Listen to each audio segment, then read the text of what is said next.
Hello and welcome back to Pratham Test Prep YouTube channel. So this is your Boost Your Vocabulary session number 34. And in this particular session, we are going to study some idioms because for all this while, we have been doing a lot of words, right? So let's do something different for the day. Now, the first idiom that we're going to do is called a whale of a time. Now, whenever you have an extremely exciting experience, something that you find absolutely exhilarating, something that provides you a lot of joy and excitement and happiness can be used to describe by using this particular idiom. Have a look at the sentence. The family had a whale of a time at the theme park.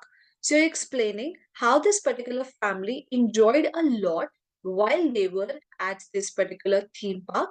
Theme park is also called an amusement park, or you could also consider maybe to be something like a water park, right? So when the family had an exciting time, they all had a lot of fun, they all enjoyed a lot.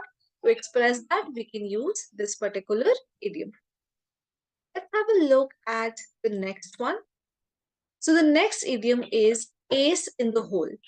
Now, ace up the sleeve or ace in the hole are very similar idioms, so you can use them even to a great extent interchangeably, I would say. Now, the meaning is a hidden strength or advantage. Now, something, some strength that you possess that you have actually not revealed to anybody, and it's more like a secret. So that is called the ace in the hole.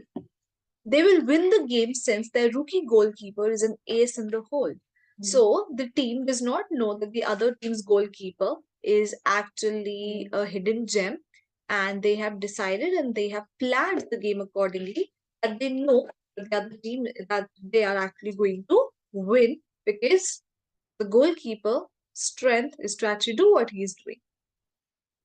So, as I said, any particular strength, any particular quality that you have that is not known to others and can be of a great advantage to you can be used by using this particular idiom. The third one is all hands on deck. Now, whenever you have a huge task at hand, wherein you would need a lot of help from others, right? Because you want to finish it within the given stipulated time. In that case, we can use this particular idiom that is all hands on deck. For example, we need all hands on deck if we want to reduce carbon emissions. Logically, right? Let's say we want to control the pollution of the city, of the country, and we all need to put in a little effort from our side so that we are able to do this. Basic reason why do we need to do that? For obvious reasons, if carbon emissions keep on increasing, it results in a greenhouse effect, and hence global warming can become worse and worse day by day, which is something I believe already happening. So we cannot depend just on the government to actually reduce carbon emissions, and hence, in that case, you would have to depend on each other as individuals to take equal responsibility in order to do that. So let's say even if you have a business, right? Let's say you have a business on Instagram for that matter, and suddenly you went viral, your businesses went viral, and now you're getting a lot of orders. So when so much of packaging work needs to be done, let's say your parents support you and they need all hands on deck. The next idiom for the day is all thumbs. Now, if you look at your hands, we all have 4 fingers and 1 thumb in each hand. And imagine if you had only thumbs in all your hands. Would you be able to do anything properly? Of course not. So that is when we are being extremely clumsy. I'm all thumbs today. I keep dropping my phone. Well, this could also be the reason, not just because you're too clumsy, but also you have butter fingers, right? So whenever you have your phone, you just keep dropping. And I think I am one of those. I'm all thumbs when it comes to handling my phone because I just keep dropping it literally all the time.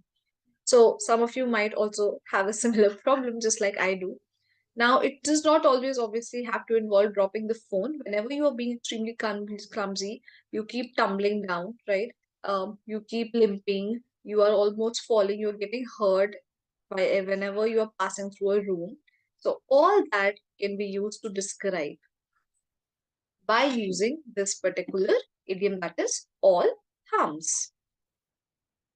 The next one is as white as a sheet. Now, this is an idiom that you people might have heard somewhere in Hindi. You know, हम जब बोलते हैं वो तो बिल्कुल उसका चेहरा ही सफेद हो गया, right? You went blank. So when you're extremely anxious, when you're extremely scared, you're dreaded, that is when you can use this particular idiom to describe your thought process, to describe your feelings. For example, Walter went as white as a sheet when he saw Hank get shot. So imagine somebody is shooting another person using the gun in front of you. What is going to happen? You are obviously going to be extremely scared and you will become as white as a sheet. So when you're extremely scared, this idiom can be used. Or even for that matter, if you are walking on the road and suddenly you see there is this cobra snake coming right in front of you, you are again going to be extremely scared, and that is how exactly your reaction is also going to be. Let's have a look at the next one. Back to the drawing board. You know how we say back to square one?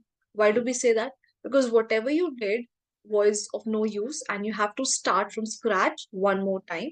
And this is exactly what you're doing over here as well. When you're beginning something all over again, when you're doing something from the beginning one more time, you can say that you are back to the drawing board. It was back to the drawing board after the team failed to make the playoffs.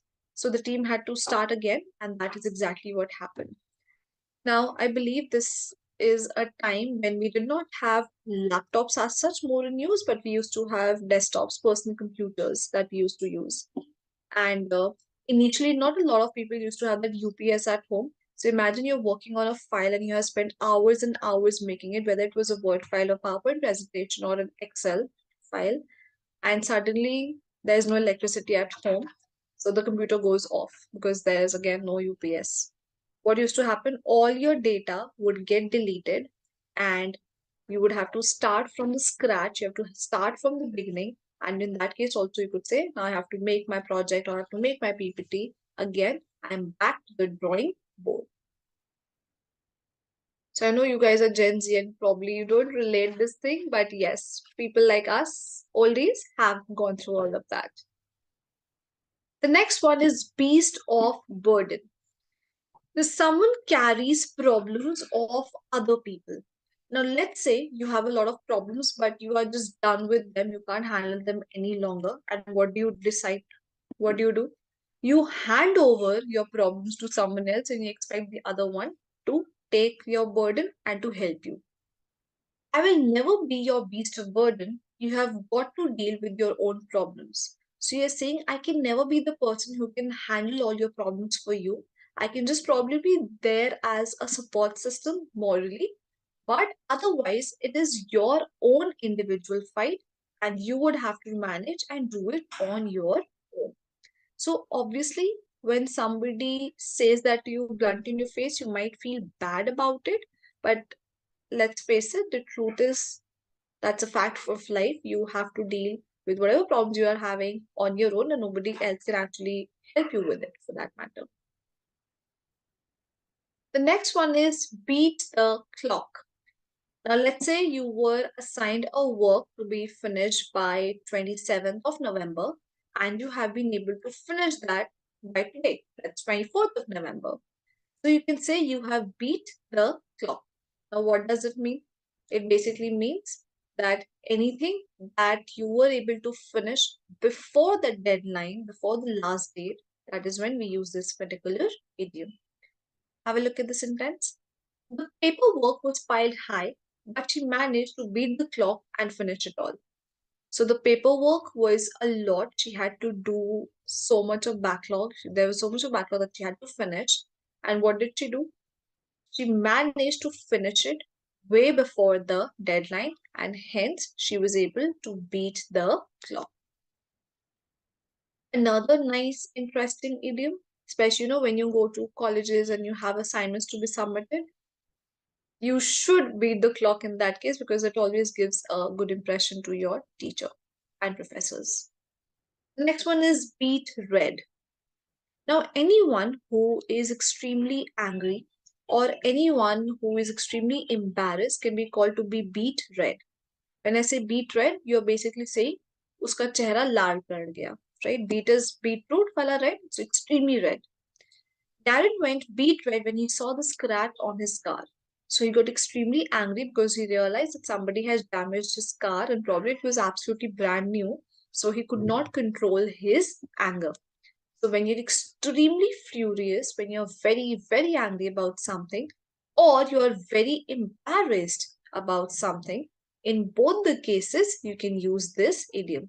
Sentence, of course, would mean that Darren was extremely angry rather than being embarrassed. But yes, a good idiom and something that you also use somewhat in Hindi and can be translated in English, which means that you should not be forgetting it easily. The last idiom that we have to do for the day is bide your time. Now, when you're relaxing, when you're taking your own sweet time to do something, that is called to bide your time. Bide your time and take a look through the restaurant menu. There are no other customers. So if you are going to a restaurant which is fully packed, which is jam packed, obviously it is not going to be easy for the waiters to give you a lot of time to order and then आराम से आपको सर्व नहीं करेंगे वो जल्दी जल्दी में करेंगे. But let's say the entire restaurant is empty and you are the only person sitting with a friend of yours. What do you have? You have a lot of time in hand and you would be able to go through the menu properly. You would be able to check the price, the ingredients of every dish if they are mentioned.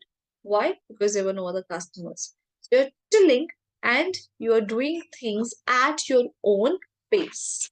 That is called biding your time. Another important and good idiom from your exam point of view.